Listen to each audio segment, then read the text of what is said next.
नमस्कार। काशी की भोर हमेशा से पवित्र मानी जाती है। गंगा के जल पर हल्की धुंध तैरती है, घाटों पर घंटियों की मधुर धुन गूंजती है और हवा में प्राचीन मंत्रों की कंपन की झिलमिलाहट महसूस होती है। लेकिन इस बार वातावरण में कुछ अलग था, कुछ ऐसा जो शायद सदियों बाद पहली बार दुनिया की निगाहों में आया। एक 19 वर्षीय युवक शांत चेहरे के साथ अंतिम दिन की अपनी कठिन तपस्या की ओर बढ़ रहा था। यह तपस्या एक 2 या 10 दिनों की नहीं थी, बल्कि लगातार 50 दिनों की, जिसने मानव स्मरण, एकाग्रता और वैदिक परंपरा का असाधारण संगम कहा जा सकता है। इसी क्षण में काशी की धरती पर फिर से उस गौरव को महसूस कर रही थी जिसे 200 वर्षों से किसी ने छुआ तक नहीं था। देवव्रत महेश रेखे महाराष्ट्र के अहिल्यानगर से आए एक युवा वैदिक छात्र, जिनकी उम्र अभी महज 19 वर्ष है, उस ऐतिहासिक दिन के केंद्र में थे। वेदों के प्रति उनका समर्पण उनकी आंखों की चमक में दिखता और उनकी आवाज में वो स्थिरता सुनाई देती जो साधारण नहीं होती। कई लोग कहते हैं कि वेद केवल पढ़ने भर का विषय नहीं, बल्कि जीने का एक अनुशासन है, और देवव्रत ने उस अनुशासन को पूरे शरीर, मन, प्रण से जिया, और जिस अनुष्ठान को उन्होंने पूरा किया उसे दंड कर्म परायण कहा जाता है। और यह अनुष्ठान शुक्ल यजुर्वेद की मध्यान्ह दिन शाखा से संबंधित है, जिसमें 2000 से भी अधिक मंत्र आते हैं। इन मंत्रों का उच्चारण केवल पढ़ने से नहीं होता, इन्हें कंठस्थ, त्रुटिहीन और विशिष्ट स्वरलय में उच्चारित करना पड़ता है। और यह काम अब तक केवल विद्वान, अनुभवी वेद पाठी ही कर पाते हैं। लेकिन 2 शताब्दियों की इस परंपरा के मौन को तोड़ने का श्रेय अब एक 19 वर्ष के युवक को जाता है, जिसने न सिर्फ कठिन मंत्रों को कंठस्थ किया, बल्कि 50 दिनों तक बिना रुके उनका पाठ किया। दंड कर्म पारायण कोई साधारण पाठ नहीं है, इसे वैदिक साधना का एक शिखर माना जाता है। 50 दिनों की इस यात्रा में हर दिन 3 से 4 घंटे का अखंड पाठ करना होता है। ना स्वर में चूक होनी चाहिए, ना लय में टूट, ना सांस भारी पड़े, ना मन थके, और यदि भूल हो जाए तो पूरे मंत्र क्रम को फिर से शुरू करना पड़ता है। इस अनुष्ठान की कठिनाई को समझने के लिए यह सोचना भी पर्याप्त है कि आधुनिक दौर में लोग अपने ही मोबाइल नंबर को याद नहीं रख पाते।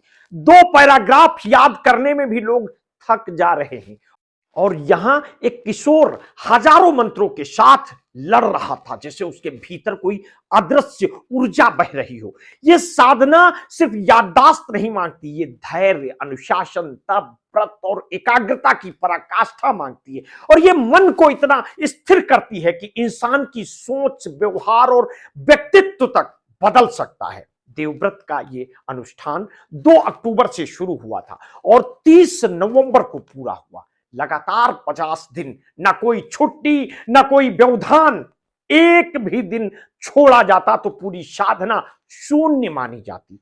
इस अनुष्ठान को पूर्ण होने पर उन्हें श्रृंगेरी शंकराचार्य द्वारा सम्मान स्वरूप सोने का कंगन और 1,01,116 रुपए प्रदान किए गए। यह सम्मान केवल उनकी साधना का सम्मान नहीं था, बल्कि उस परंपरा का भी सम्मान था जिसे वे फिर से जीवित कर रहे थे। सम्मान समारोह में मौजूद विद्वानों का कहना था कि पिछले 200 वर्षों में किसी ने इस जटिल पारायण को पूरा नहीं किया है। इससे पूर्व नासिक के वेद मूर्ति नारायण शास्त्री देव ने यह तपस्या की थी। इसके बाद समय बदलता गया, समाज बदलता गया, और धीरे धीरे यह साधना केवल पुरानी पुस्तकों में दर्ज होकर रह गई। लेकिन सवाल यह भी है कि इस अंतराल के बीच ऐसा क्या हुआ कि 200 साल तक ये परंपरा जीवित नहीं रह सकी? क्या समाज में वो धैर्य नहीं बचा जिसमें ये साधना हो सकती थी? क्या आधुनिकता ने स्मरण शक्ति को मशीनों के हवाले कर दिया है? क्या शिक्षा ने मन को इतना दौड़ा दिया कि स्थिरता का मूल्य ही खो दिया? देवव्रत की उपलब्धि इन सवालों को फिर से जीवित करती है। यह केवल एक युवक के कौशल की कहानी नहीं है, यह समाज के भीतर छिपे उस खालीपन की तरफ इशारा है जिसे भरने के लिए हमारी परंपराएं पुकार रही हैं। जब प्रधानमंत्री नरेंद्र मोदी को इस उपलब्धि की जानकारी मिली तो उन्होंने सोशल मीडिया पर अपनी खुशी व्यक्त की। उन्होंने लिखा कि 19 वर्ष के देवव्रत ने जो उपलब्धि हासिल की है वो आने वाली पीढ़ियों के लिए प्रेरणा बनेगी।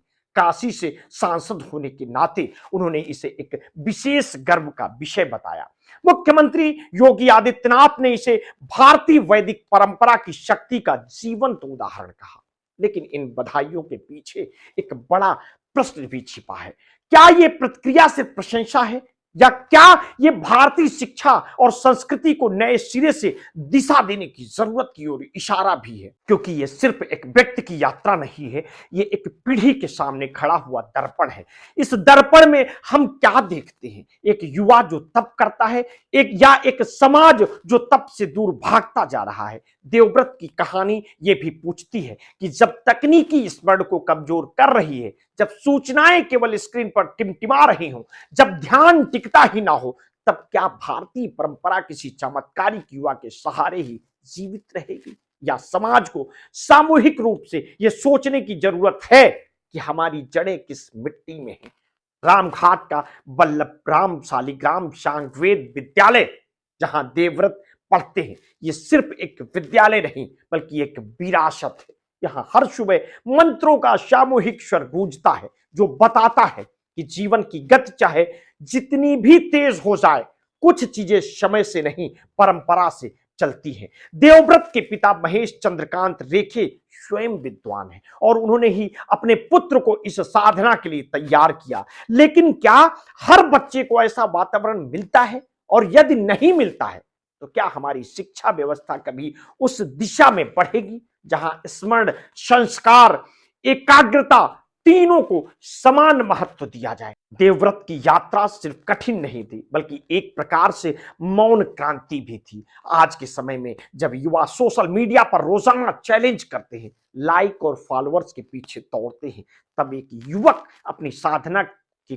कमरे में बैठा हजारों मंत्रों को कंठस्थ कर रहा था।